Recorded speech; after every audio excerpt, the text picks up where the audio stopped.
আসসালামু আলাইকুম শিক্ষার্থী বন্ধুরা, তোমরা কেমন আছো? কোভিড-19 সময়ে আমরা যে যার যার বাসায় আছি এবং আমরা আমাদের যার যার নিজ নিজ যে দায়িত্ব সেই দায়িত্বগুলো পালন করছি।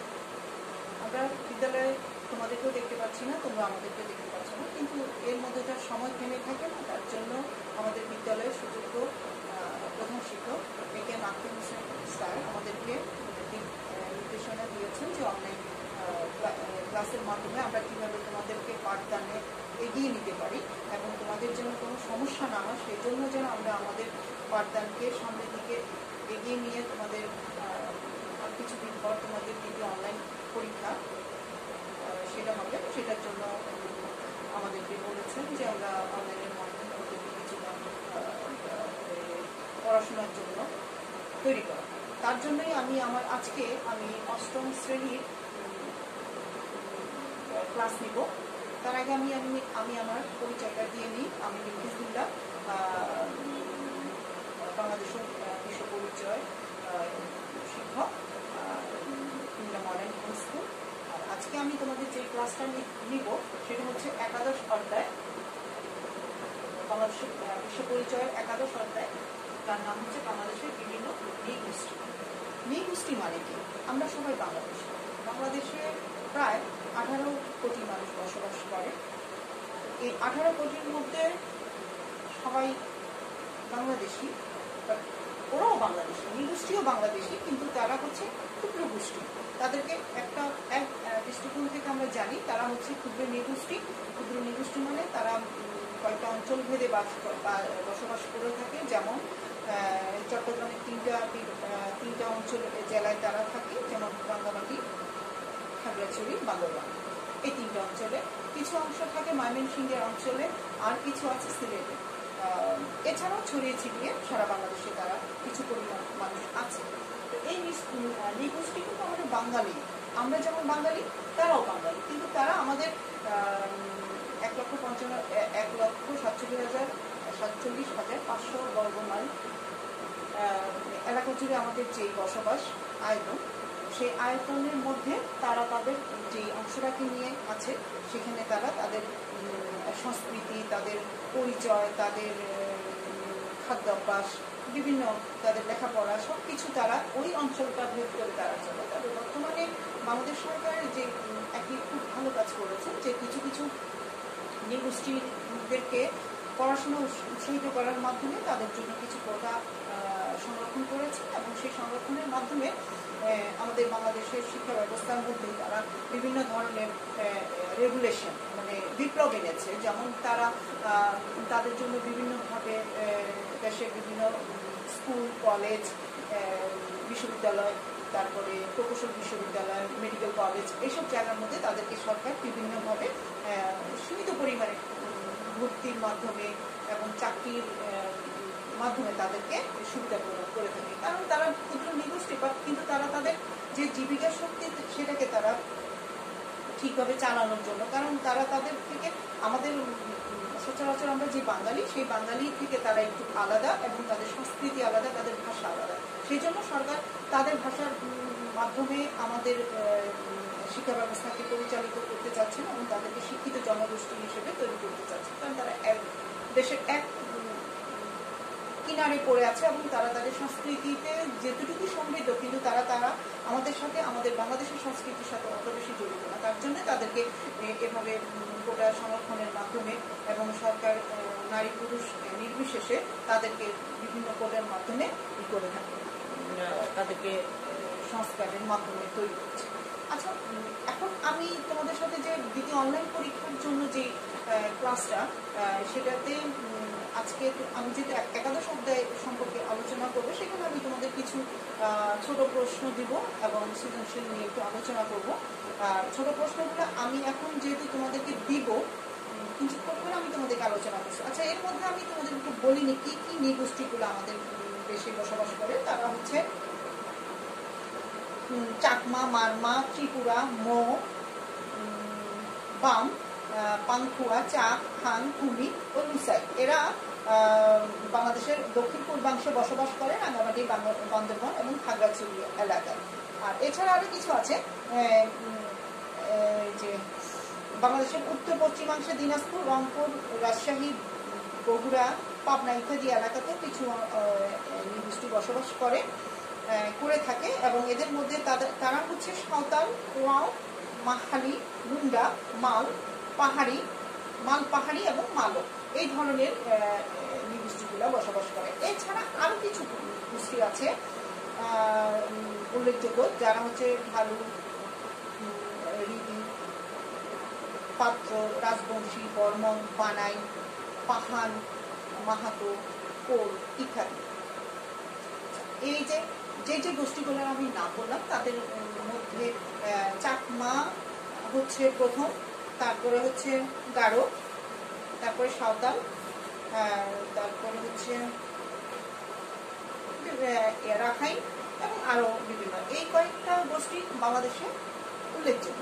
তার মধ্যে যেই আরো গোষ্ঠীগুলো আছে সেগুলো তাদের বিভিন্ন ধর্মের অনুসারী এবং তারা তাদের সংস্কৃতিতে তারা পরিপক্ক এবং তাদের সংস্কৃতি আমাদের জীবনের সাথে আমরা মিলে তাদের যখন বিভিন্ন পার্বণ হয়, উৎসব হয়, সেগুলো আমরা সুন্দরভাবে উদযাপন করতে চাই এবং করি। আচ্ছা শিক্ষার্থী বন্ধুরা, তোমরা এবার একটু খাতা কলম নিয়ে বসো, কয়েকটা প্রশ্ন দিচ্ছি, সেই প্রশ্নগুলো ছোট প্রশ্ন দিচ্ছি অবজেক্টিভ টাইপ, তোমরা সেগুলো একটু দয়া করে খাতার মধ্যে লিখো এবং আমি উত্তর তোমরা এখান থেকে পেয়ে যাবা। আমি চেষ্টা করবো তোমাদেরকে সাহায্য করতে। এক নম্বর হচ্ছে আমাদের রাঙ্গামাটি, বান্দরবান ও খাগড়াছড়ি জেলায় কি ধরনের জনগোষ্ঠী বসবাস করে? তোমরা পেয়ে যাবা। এবং 2 নম্বর হচ্ছে নৃগোষ্ঠীর বিচারের মঙ্গোলীয় নৃগোষ্ঠী কারা? যেমন থাকতে পারে চাকমা, মারমা, ত্রিপুরা, সাথে অন্য কিছু একটা নাম দিয়ে অন্য একটা গোষ্ঠী বা সাঁওতাল দেয়া যায়। তোমরা এখান থেকে 3টাকেই নোট করবা আর সাঁওতালটা বাদ যাবে। তারপর একটা হচ্ছে 3 নম্বর হচ্ছে যে নৃগোষ্ঠীগুলোর মধ্যে চাকমা, মারমা, ম্রো এরা কোন জেলায় বসবাস করে? থাকতে পারে চট্টগ্রাম, খুলনা, বরিশাল, বান্দরবান। তো তোমরা উত্তর দিবা বান্দরবান। 3 নম্বর। 4 নম্বর হচ্ছে মঙ্গোলীয় নৃগোষ্ঠীর মধ্যে বাংলাদেশের উত্তর পূর্বাংশে কোন নৃগোষ্ঠী বসবাস করে? মঙ্গোলীয় নৃগোষ্ঠী বসবাস করে। 5 ময়মনসিংহ এলাকায়, যেহেতু এগুলা প্রশ্নগুলো আসবে অবজেক্টিভ টাইপের, সেখানে তোমাদেরকে অবজেক্টিভ টাইপ প্রশ্নগুলোর জন্য 4টা অপশন থাকে, সেখান থেকে তুমি তোমার অপশনটাকে চয়েস করবা। কিন্তু এখন আমি আমার কথার মধ্যে দিয়ে তোমরা তোমাদের অবজেক্টিভটাকে লিখে নিবা, উত্তরটা তোমরা এখান থেকে নিয়ে নিবা। বৃহত্তম ময়মনসিংহ জেলায় কোন নৃগোষ্ঠী বসবাস করে? হাজং, গারো, কোচ, এগুলো। আর 6 নম্বরটা হচ্ছে কক্সবাজার, পটুয়াখালী ও বরগুনা জেলায় বসবাস করে মঙ্গোলীয় নৃগোষ্ঠী রাখাইনরা। তাহলে প্রশ্নটা এরকম করে আসতে পারে যে রাখাইনরা কোন এলাকায় বসবাস করে? সেখানে যদি এরকম করে দিতে পারে ঢাকা, চট্টগ্রাম, ময়মনসিংহ, কক্সবাজার, তখন তোমরা কক্সবাজার বলবা। আচ্ছা 6 নম্বরটা গেল। এবার 7 নম্বর আমরা যাচ্ছি। আমাদের দেশের উল্লেখযোগ্য কয়েকটি নৃগোষ্ঠীর নাম বল। তারপরে অবজেক্টিভটা এরকম করে আসতে পারে ভালু, পাত্র, রাজবংশী, অন্য একটা নাম চাকমা। তো এখন এখানে বলা থাকবে যে কোনগুলা, তোমরা চাকমাটাকে বাদ দিবা, বাদ দিয়ে 3টার মধ্যে টিক চিহ্ন দেবা। 8 নম্বর বাংলাদেশের রাঙ্গামাটি, বান্দরবান ও খাগড়াছড়ি জেলায় বসবাসকারী ক্ষুদ্র নৃগোষ্ঠীর নাম হলো চাকমা। তাহলে প্রশ্নটা এরকম করে আসতে পারে রাঙ্গামাটি, বান্দরবান ও খাগড়াছড়ি জেলার মধ্যে বসবাসকারী ক্ষুদ্র নৃগোষ্ঠীর নাম চাকমা তো থাকবেই, তার সাথে থাকতে পারে ঠাক, কুমি, লুসাই, আর একটা থাকবে চাকমা। অবশ্যই তোমরা যেটা সঠিক সেটার মধ্যে টিক চিহ্ন দিবে। 8 নাম্বার গেল। 9 নাম্বার নৃতাত্ত্বিক বিচারে চাকমারা মঙ্গোলীয় নৃগোষ্ঠীর লোক। প্রশ্নটা এমন থাকতে পারে যে নৃতাত্ত্বিক বিচারে চাকমারা কোন গোষ্ঠীর লোক। তো সেখানে থাকতে পারে যে হিন্দু, মুসলমান, খ্রিস্টান আর মঙ্গোলীয়। তাহলে তোমরা মঙ্গোলীয়টার মধ্যে টিক চিহ্ন দিবে। 10 নাম্বার হচ্ছে বাংলাদেশের বাইরে চাকমারা ভারতের কোথায় ত্রিপুরা, মিজোরাম ও অরুণাচলে বসবাস করে। তাহলে আমাদের প্রশ্নটা এরকম থাকবে, আমাদের বাংলাদেশ ছাড়াও আর কোন দেশে চাকমারা বসবাস করে। বাংলাদেশ তো দিবেই, সাথে থাকবে ত্রিপুরা, মিজোরাম ও অরুণাচল। তো বাংলাদেশ ছাড়াও যেহেতু বাংলাদেশটা বাদ যাবে, বাকি 3টা থাকলে 3টার মধ্যে টিক চিহ্ন দিবে। 10 নাম্বার চলে গেল। এবার হচ্ছে 11 নাম্বার, কয়েকটি চাকমা পরিবার গঠিত হয়, কয়েকটি চাকমা পরিবার নিয়ে গঠিত হয় আদাম। তাহলে এখানে প্রশ্নটা যদি এরকম হয় যে কয়েকটি চাকমা পরিবার নিয়ে কি গঠিত হয়, সেখানে সঠিক উত্তর থাকবে আদাম বা পাড়া। আরো 3টা অপশন থাকবে, সেগুলোকে তোমরা বাদ দিয়ে তোমরা আদাম বা পাড়াকে টিক চিহ্ন দিবে। 12 নাম্বার হচ্ছে যে আদামের প্রধানকে কি বলা হয়। আদামের প্রধানকে বলা হয় কারবারি। 13 নাম্বার, মৌজার প্রধানকে বলা হয় কি। কয়েকটা পাড়া নিয়ে একটা মৌজা হয়, সেই মৌজার প্রধানকে বলা হয় হেডম্যান। তো অবশ্যই তোমরা হেডম্যানের মধ্যে টিক চিহ্ন দিবে। 14 নাম্বার হচ্ছে চাকমাদের জীবিকার প্রধান উপায় হচ্ছে কৃষিকাজ। তাহলে প্রশ্নটা এমন থাকতে পারে যে চাকমাদের প্রধান জীবিকা কি। রিক্সা চালানো, গাড়ি চালানো, উড়োজাহাজ চালানো না কৃষিকাজ করা। অবশ্যই তোমরা কৃষিকাজের মধ্যে টিক চিহ্ন দিবে। 15 নাম্বার, চাকমারা কোন ধর্মাবলম্বী। মুসলমান, হিন্দু, খ্রিস্টান, বৌদ্ধ। তোমরা দিবে বৌদ্ধ। 16 নাম্বার, বৈশাখী পূর্ণিমা কি হিসেবে পালন করা হয়। সেটাতে লেখা থাকবে যে গৌতম বুদ্ধের জন্ম, মৃত্যু ও বন্ধুত্ব প্রাপ্তির দিনটি তারা সাড়ম্বরে বৈশাখী পূর্ণিমা হিসেবে পালন করে। তাহলে এখানে দেখা যাবে যে গৌতম বুদ্ধ নাকি মানে আরো 3জন ধরনের তাদের রামায়ণ এরকম করে কিছু নাম থাকতে পারে। ওরকম নামগুলা বাদ দিয়ে তোমরা গৌতম বুদ্ধের নামটাকে সিলেকশন করবা। 16 নম্বরটা গেল। এবার 17 নম্বরে আমরা যাব। চাকমা মেয়েরা, আমি চাকমা নিয়ে আলোচনা করছি। চাকমা মেয়েদের পরনের কাপড়ের নাম হচ্ছে পিনন বা হাদি। তাহলে এর প্রশ্নটা এরকম করে দিতে পারে যে চাকমা মেয়েরা কি ধরনের কাপড় চোপড় পরে থাকে। সেখানে অপশন থাকতে পারে যে ফুলগাদি, ক হচ্ছে ফুলগাদি, খ হচ্ছে এই যে কি বলে মান্দি, তারপরে হচ্ছে সাংসারিক, অথবা 4 নম্বরটা থাকতে পারে পিনন ও হাদি। তাহলে তোমরা পিনন ও হাদির মধ্যে টিক চিহ্ন দিবে। 17 নম্বর গেল। 18 নম্বর হচ্ছে চাকমাদের সবচেয়ে জনপ্রিয় সর্ববৃহৎ উৎসবের নাম কি। অবশ্যই আমরা জানি বিজু। তো সেখানে আমরা অন্যান্য কিছু উৎসবের নাম দিয়ে তারপরে উত্তরটা থাকবে সেখানে বিজুতেই আমরা টিক চিহ্ন দিয়ে যাব। 18। 19 নম্বর গেল। 19 নম্বরে হচ্ছে এই নৃগোষ্ঠীর আদি বাসস্থান ছিল কোথায়। তিব্বতে।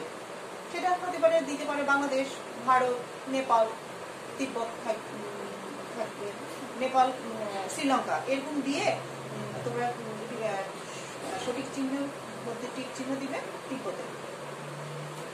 19 নম্বর গেল। 20 নম্বর হচ্ছে চাকমাদের সামাজিক জীবন কেমন, তাদের পরিবারের প্রধান কে। তাদের পরিবারের প্রধান হচ্ছে, তারা হচ্ছে মাতৃতান্ত্রিক পরিবার। তাহলে সেখানে লেখা থাকে যৌথ পরিবার, একক পরিবার, মাতৃতান্ত্রিক পরিবার, পিতৃতান্ত্রিক পরিবার। তোমরা দিবে মাতৃতান্ত্রিক পরিবারের চিহ্ন। তারপরে হচ্ছে যে প্রধান 5টি, এবার আমরা চলে আসছি গারোতে। গারোটার হচ্ছে 5টি দল আছে ওদের।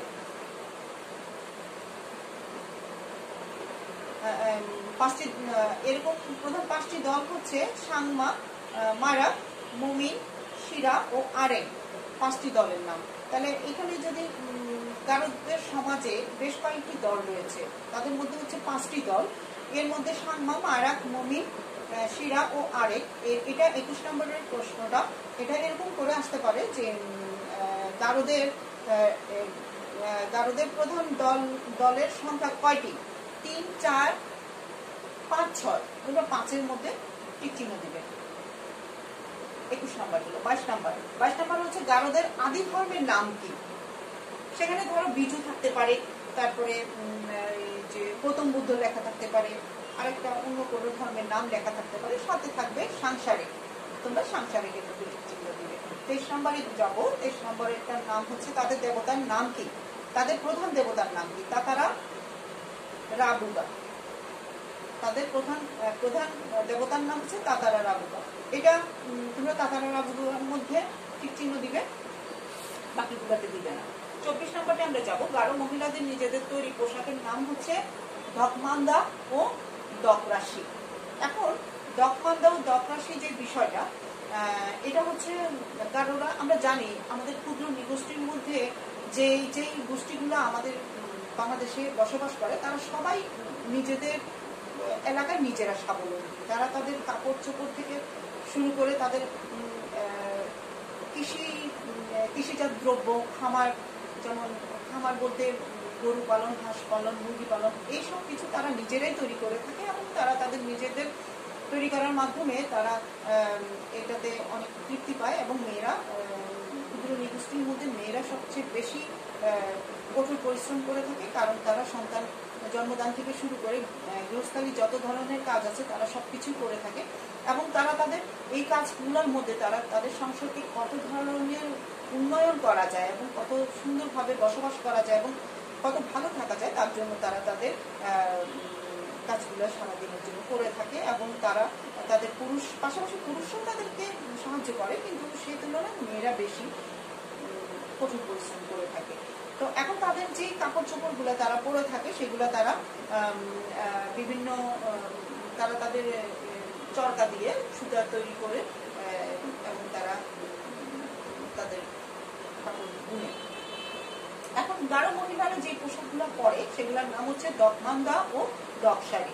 তো এখন প্রশ্নটা যদি এরকম আসে যে চাকমা মহিলাদের পোশাকের নাম কি, এখন আসতে পারে পিনক, আসতে পারে যে হাদি, এবং ওইসবের মধ্যে আমরা ঠিক চিহ্ন দিব না, আমরা দিব শুধু দকমান্দা ও দকশাড়িতে। আচ্ছা, এবার ঐতিহ্যবাহী পুরুষদের ঐতিহ্যবাহী 25 নম্বর, পুরুষদের ঐতিহ্যবাহী পোশাকের নাম কি? লুঙ্গি দিতে পারে, শার্ট দিতে পারে, শেরওয়ানি দিতে পারে, তবে সঠিক উত্তরটা হচ্ছে গান্ধ। এটাতে আমরা ঠিক চিহ্ন দিব। 26 নম্বরটা হচ্ছে তাদের একটি বিশেষ খানা হচ্ছে কচি বাঁশের গুড়ি। এর মধ্যে জনপ্রিয় খাবার হচ্ছে মাওয়া। আমরা এখানে দুটো প্রশ্ন তৈরি করতে পারি। যদি আমি 26 নম্বরে চলে এসেছি, আমরা কিভাবে প্রশ্নটা করতে পারি, গারোদের প্রধান বিশেষ খাবার কি? ভাত, মাছ, মাংস আর কচি বাঁশের গুড়ি। তাহলে আমরা কচি বাঁশের গুড়িতেই ঠিক চিহ্ন দেব। পাশাপাশি যদি আরেকটা এরকম প্রশ্ন আসতে পারে যে গারোদের জনপ্রিয় খাবার কি, দিতে পারে পিৎজা, চটপটি, পোলাও, মাংস, সাথে থাকতে পারে মেওয়া। মেওয়াটাই হচ্ছে তাদের, আমি মেওয়াতেই ঠিক চিহ্ন দেব, সেটা হচ্ছে ওদের জনপ্রিয় খাবার। 26 চলে গেলে, 26-এর সাথে আরেকটা এক্সট্রা বেশি দেওয়া হয়েছে। 27 নম্বরে যাবো এখন আমরা। তাদের প্রধান সামাজিক ও কৃষি উৎসব হলো ওয়ানগালা। এবার আমরা যদি লিখি যে গারোদের প্রধান উৎসবটা কি, বিজু হতে পারে লেখা, আর অন্য ধরনের কিছু লেখা থাকতে পারে, কিন্তু আমরা যেটার মধ্যে ঠিক চিহ্ন দেবো সেটা হচ্ছে ওয়ানগালা। 28 নম্বরটা হচ্ছে বাংলাদেশের গারোদের ভাষা আচি খুশি। সবারই, ক্ষুদ্র নিগোষ্ঠীর মধ্যে সবারই কিছু না কিছু তাদের নিজস্ব কিছু ভাষা আছে। সেই ভাষাগুলো দিয়ে তারা তাদের প্রাত্যহিক জীবনের কাজকর্মগুলো করে থাকে। তারপরে আত্মীয় স্বজনের সাথে লেনদেন করে থাকে। তারা তাদের জীবিকার সন্ধানে, তাদের প্রত্যন্ত অঞ্চলের জীবিকার সন্ধান তারা করে থাকে এই ভাষার মাধ্যমে। কিন্তু এই ভাষা আমাদের বোঝার উপায় নাই, কারণ তারা তাদের ওইভাবে তারা তাদের মাতৃভাষা রপ্ত করেছে।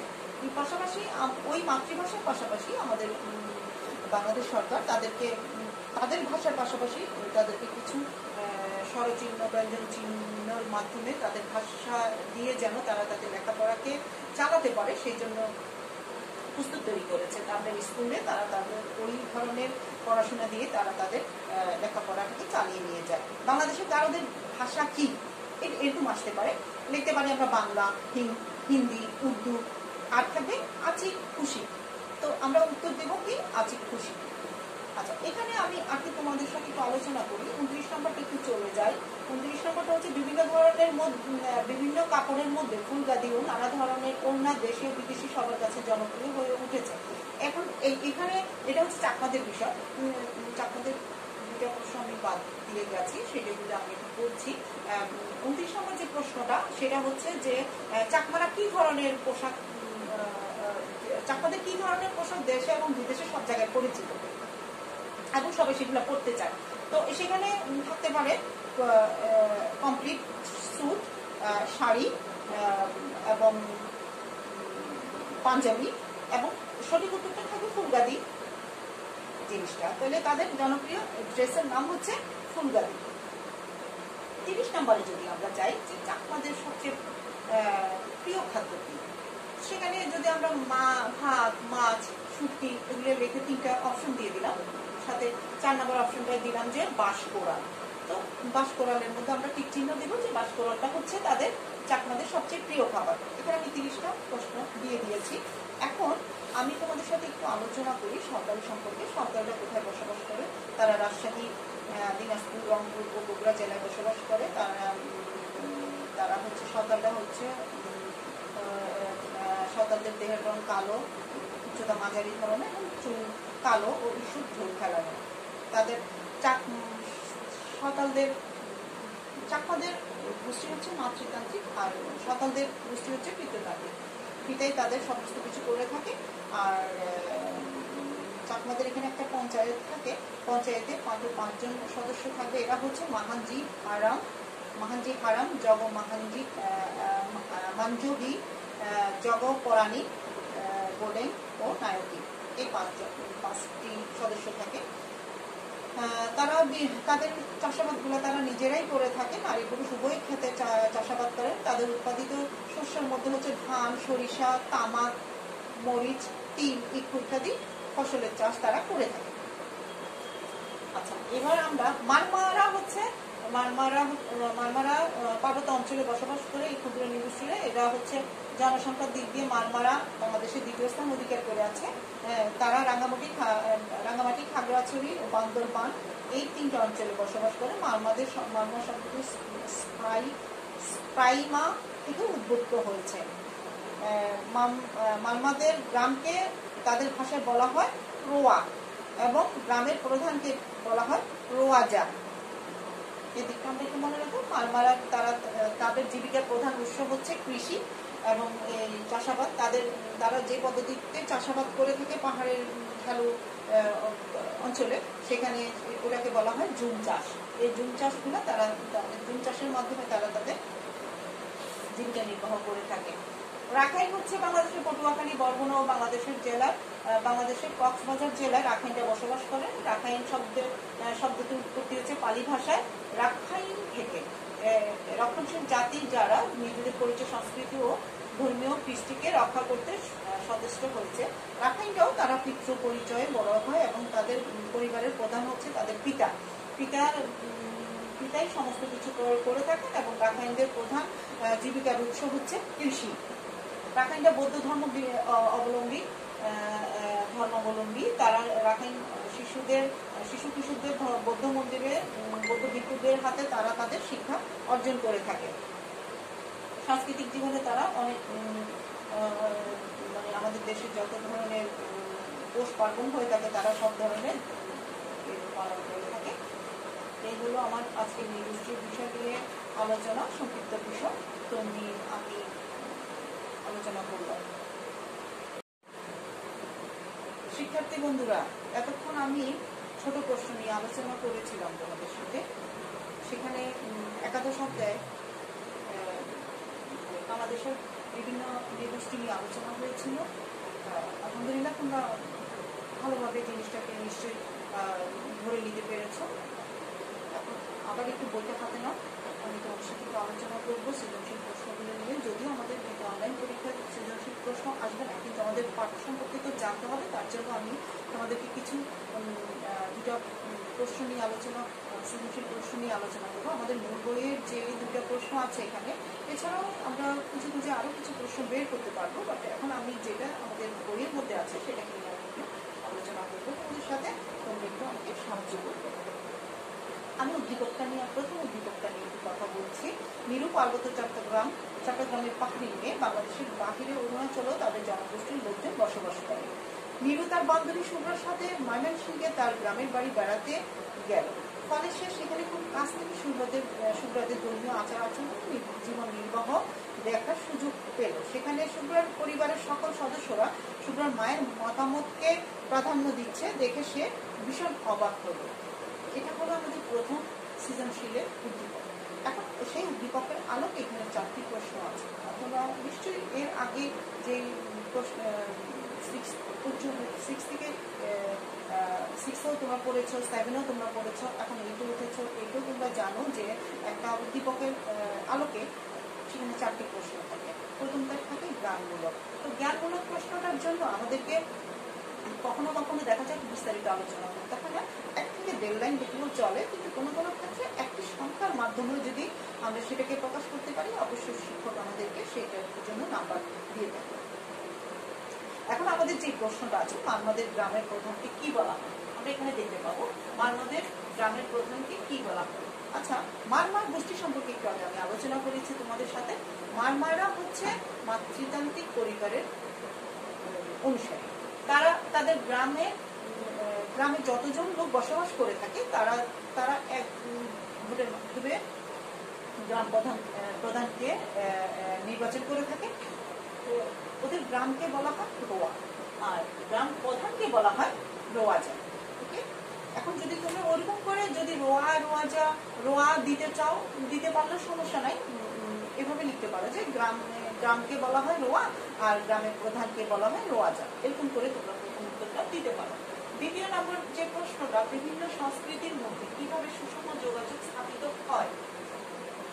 বিভিন্ন সংস্কৃতি মানে আমাদের যে ক্ষুদ্র নৃগোষ্ঠী, তারা কিন্তু একদম পুরো গোষ্ঠীটাই হচ্ছে বিভিন্ন সংস্কৃতিতে আবদ্ধ।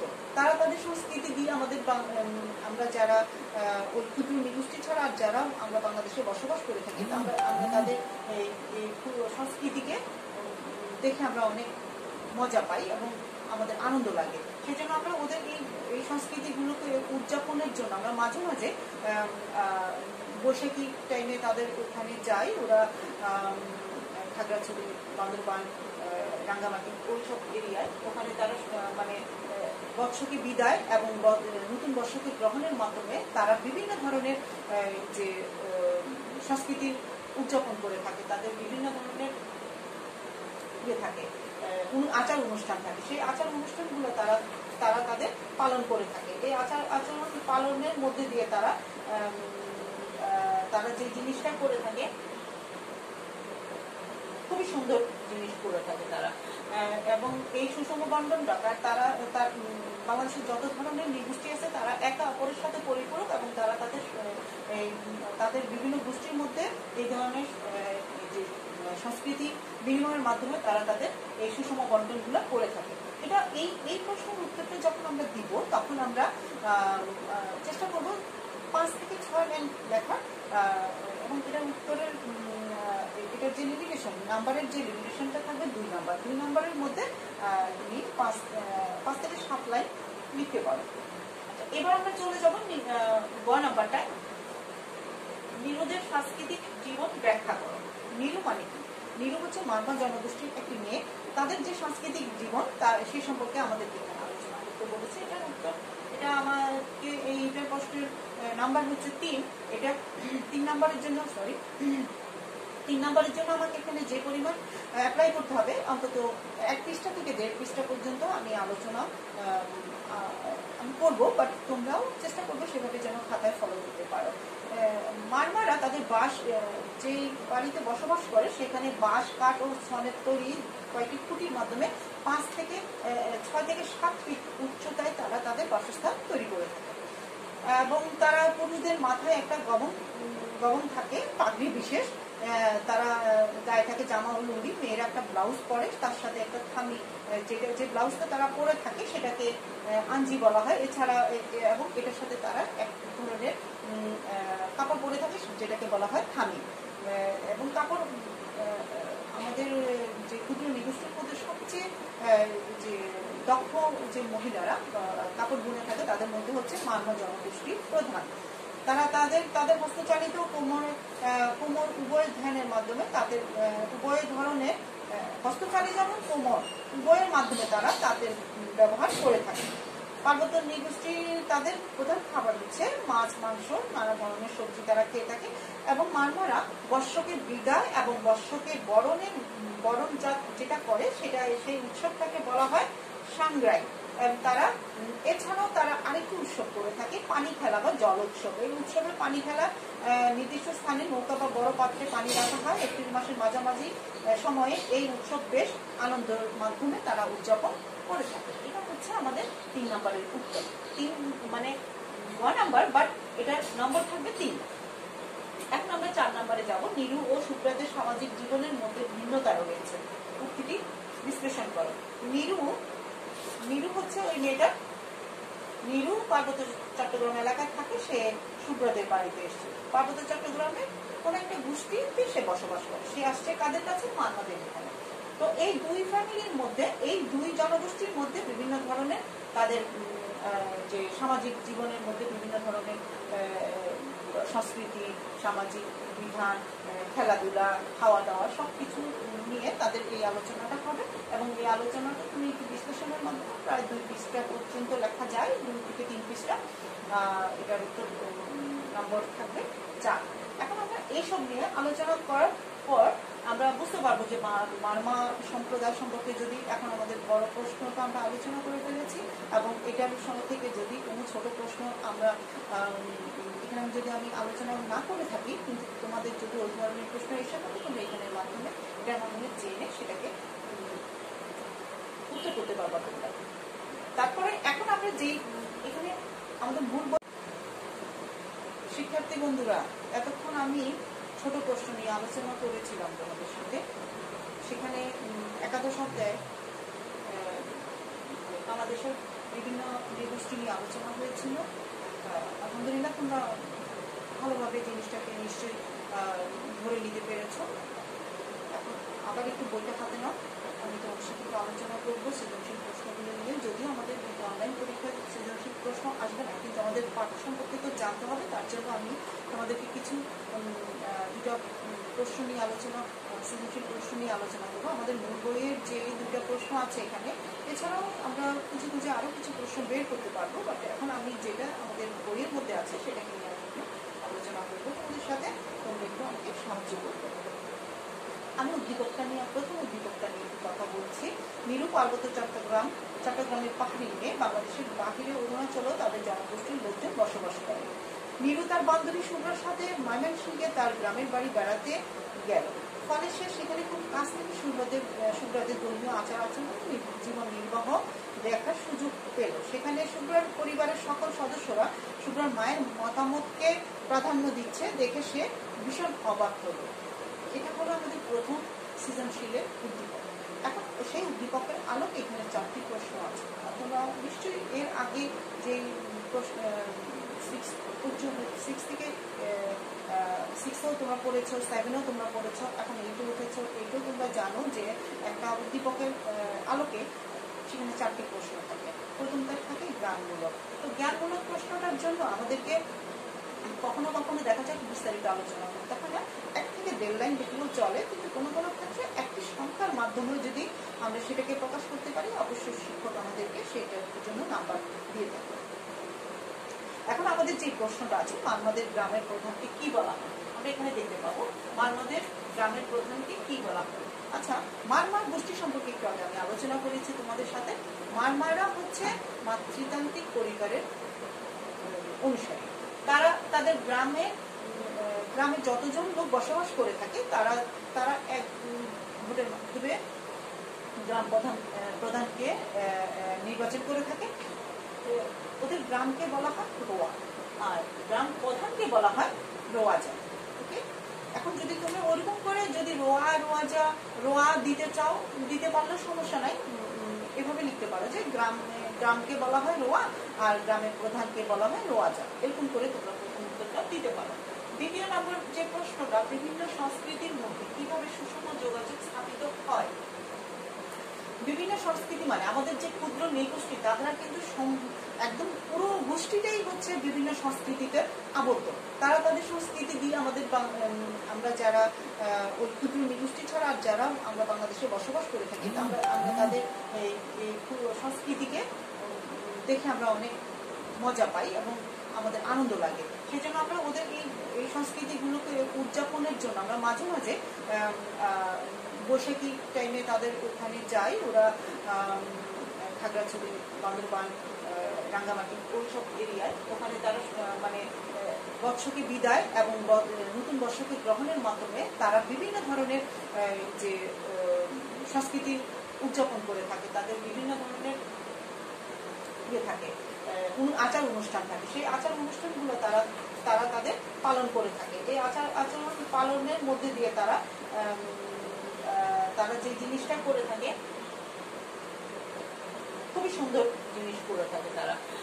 এবং এই সুষম বন্টনটা তার বাংলাদেশের যত ধরনের নৃগোষ্ঠী আছে তারা একে অপরের সাথে পরিপূরক, এবং তারা তাদের বিভিন্ন গোষ্ঠীর মধ্যে এই ধরনের যে সংস্কৃতি বিনিময়ের মাধ্যমে তারা তাদের এই সুষম বন্টনগুলো করে থাকে।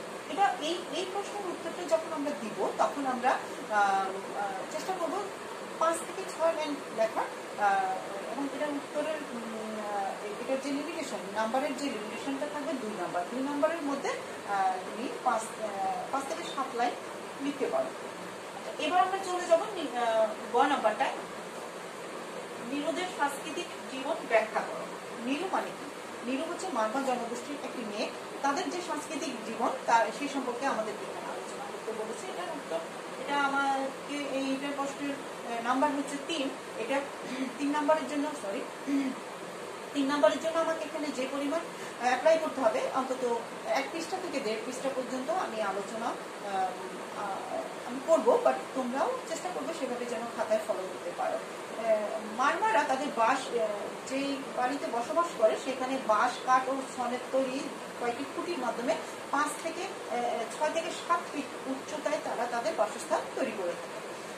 এবং তারা পুরুষদের মাথায় একটা গবন থাকে, পাগড়ি বিশেষ।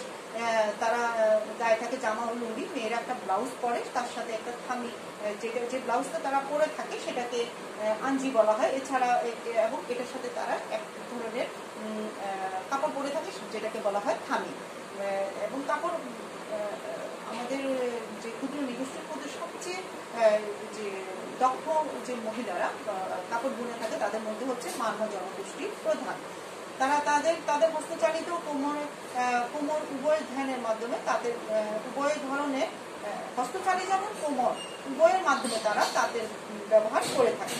পার্বত্য নৃগোষ্ঠী তাদের প্রধান খাবার হচ্ছে মাছ, মাংস, নানা ধরনের সবজি তারা খেয়ে থাকে। এবং মারমারা বর্ষকে বিদায় এবং বর্ষকে বরণ যেটা করে সেই উৎসবটাকে বলা হয় সাংগ্রাই। এছাড়াও তারা আরেকটি উৎসব করে থাকে, পানি খেলা বা জল উৎসব। এই উৎসবে পানি খেলা নির্দিষ্ট স্থানে নৌকা বা বড় পাত্রে পানি রাখা হয়। এপ্রিল মাসের মাঝামাঝি সময়ে এই উৎসব বেশ আনন্দের মাধ্যমে তারা উদযাপন করে থাকে। এটা হচ্ছে আমাদের 3 নাম্বারের উত্তর। 3 মানে 1 নাম্বার, বাট এটার নম্বর থাকবে 3। এখন আমরা 4 নাম্বারে যাব। নিরু ও সুব্রতের সামাজিক জীবনের মধ্যে ভিন্নতা রয়েছে, উক্তিটি বিশ্লেষণ করো। নিরু হচ্ছে ওই মেয়েটা, নিরু পার্বত্য চট্টগ্রাম এলাকায় থাকে। সে সুব্রতের বাড়িতে এসছে। পার্বত্য চট্টগ্রামে কোন একটা গোষ্ঠীতে সে বসবাস করে। সে আসছে কাদের কাছে? মারমাদের এখানে।